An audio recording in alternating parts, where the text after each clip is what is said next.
Well, it's 10th of November today. Bit of a late start. Just had to wait for some stuff to charge up, as I usually do. It's just that my phone, when you change the charger from UK to Europe, it tends to go flat quickly. Don't know why. It's not that much of an old phone. So today I'll be showing you all around the Osh Bazaar, which is a big market I've got down south from where my hostel is. And it's like in that movie Grease. See a penny, pick it up, all day long you have good luck. But in Kyrgyzstan, see a som, pick it up, all day long you'll have good luck. This is the main bazaar, the Osh Bazaar, where everybody goes to buy their things. And, if you ask me, I feel like spending some som.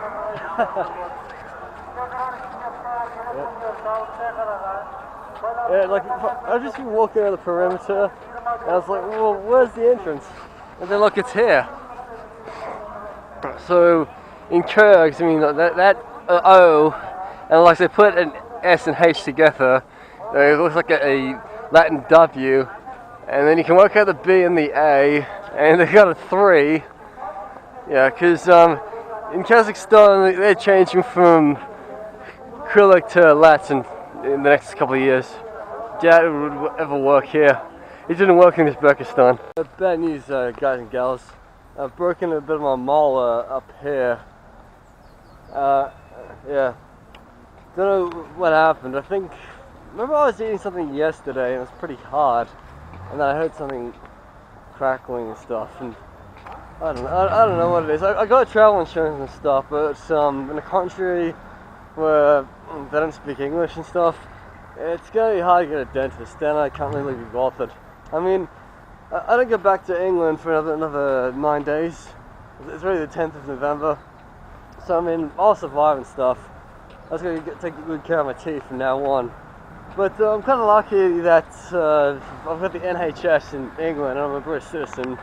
But I've never been to a dentist in England. I'll just go there the day I get back and I'll say, yeah, can I get this tooth pulled out or root canal? And I'm pretty sure it won't cost a shitload of money, unlike in Australia. I mean, every time I read the papers in London, there's always advertisements about dental clinics in Budapest. You know, how it's so much cheaper to get a tooth implant in Budapest than it is in London. And it's the same thing how a lot of Australians, they go to Bangkok for dental instead of Australia. Like, I know of a lady who's like done it before. And so it's not too bad though. I mean, like yeah, it is a third world country, but I mean the doctors are trained overseas and they're pretty good. So my map says I'm near Tog or Loch Moldove Square. Apologies if I pronounce it wrong. Can't read what it says. And that's over here, so I'm gonna go check this out now. I don't know who this guy is, but by looking at him on first glance, to me he looks a bit like a poet. So I'm pretty sure he was a big figure in Kyrgyzstan during the Soviet days.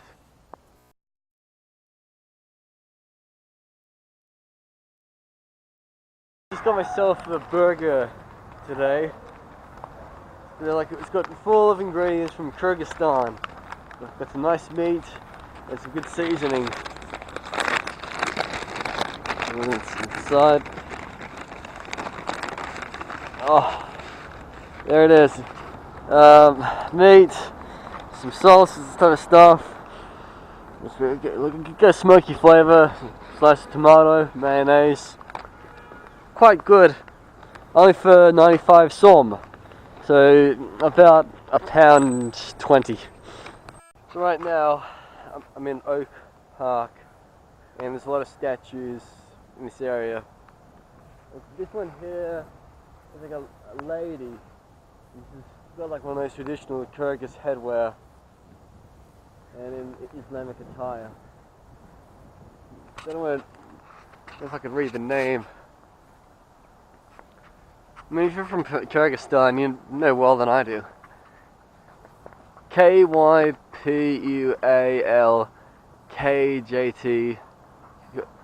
Adamka. Must have been a really powerful woman back in the day. So they got a theatre over there, so I'm guessing this statue has got to do with Kyrgyz theatre, or Russian theatre maybe. So next door to the theatre over there, we have a statue of a Kyrgyz man with the national instrument of Kyrgyzstan, which to me, I see it as like a 3-string guitar, because it's only got 3 strings.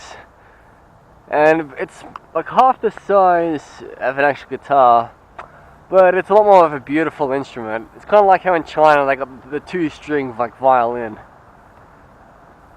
So, Moko Museum, 1854 to 1933. Right over here is Victory Park. I was expecting to see monuments to Lenin and stuff, but it's more about a celebration of Kyrgyzstan independence.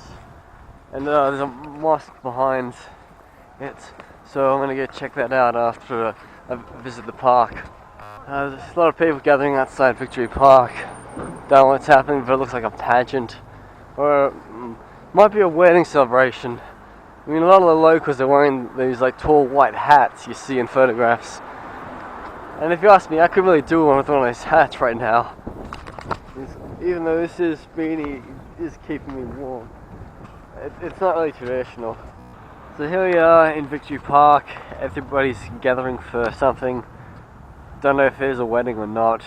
There's a lot of people. There's an eternal flame and a statue of a feminine figure.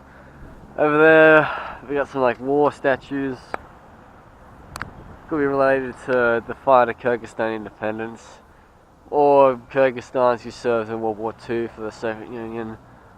And then another one which kind of looks a bit more like liberty, you know, like with the hand like risen up in the air. So right here in Bishkek, they're building like a brand new mosque, which I assume is funded by the Turkish government, because this mosque looks like the Hagia Sophia or the Blue Mosque in Istanbul. I mean, it's got the same type of stuff.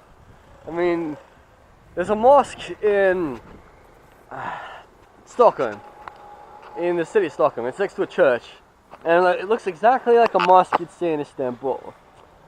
Whether it's to do with the religion of Sunni and how they're supposed to build these mosques, they all just look the same. I mean, it's like with Russian Orthodox churches. You go outside of Russia and you go to Russian Orthodox churches, they all look the same. They all look the same as the one in St. Basil's Cathedral in Red Square. So not far from Alatu Square we have the busts of some significant Kyrgyzstan people. And I mean, somewhere in Bishkek there's a statue of Lenin, but I haven't found it yet. More busts of famous Kyrgyz.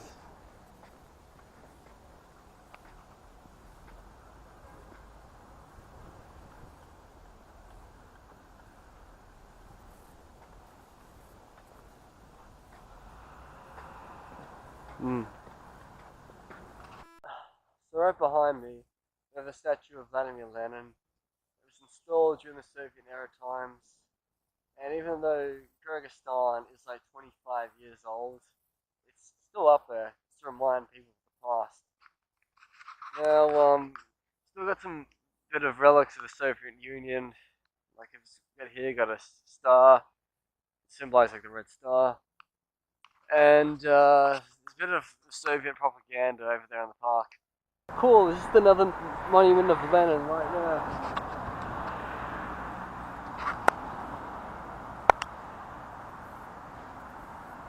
Seems like Kyrgyzstan people don't want to take down their Lenin stuff. It just reminds them of the past. So this is Alatu Square right here. Nothing really that fancy about it. I'm guessing these all used to be fountains, but since it's cold, they're not going to be used until summer. Or it could just be saving water, you know. So right here is the main train station of Bishkek. For the record, you can actually get a train from Bishkek all the way to Moscow, and it'll go through Kazakhstan. It would stop in Almaty and maybe Astana, but If you're like me, it's better to take the bus to Kazakhstan and then maybe the train to Russia. Okay, this thing, it could be a MiG fighter planes, what the Soviet Union used to use. Because I mean, the Soviet aircrafts, they used a lot of these planes in battles in Angola and Namibia, fighting against the scumbag South Africans. So I can kind of picture this jet being like flying over Angola and killing some apartheid dickheads. Quite impressive though. Might not be an MiG, but it sure looks like one. And this jet would have done a lot of damage back in the day. The local market that has the kiwi on it, so I'm guessing that sort of means kiwi supermarkets in acrylic. Bought myself this thing. All I know, it's a coffee flavor. I feel like it's yogurt, could be milky products, and some of these. Can't remember what you call them. I lose my mind a bit. Wafers, yes, wafers. Yeah, so just can't wait to like go back to my hostel right now and like try them. So yeah, it's getting dark and I'm gonna get home, do these videos, work and rest. I mean, I'm kind of thinking I should extend my stay in Bishkek one more day. I'm supposed to leave Bishkek and go back to Almaty on Sunday. Because then my flight back to Georgia is Tuesday. But if I stay Sunday, I can just go back to Almaty Monday afternoon and then just look around and then like leave. I mean, I'd definitely come back to Bishkek later on in the future, but just like I don't really have like the time in my life to do what I want. I mean, like last year it was okay. It took me 3 and a bit weeks to go from Vladivostok to London without flying. Like I had the money, I had the time. I didn't care about having to wait a while or wait till January to go like a job. One thing is I resettled back in Britain okay, and I stayed in Britain for like 11 months.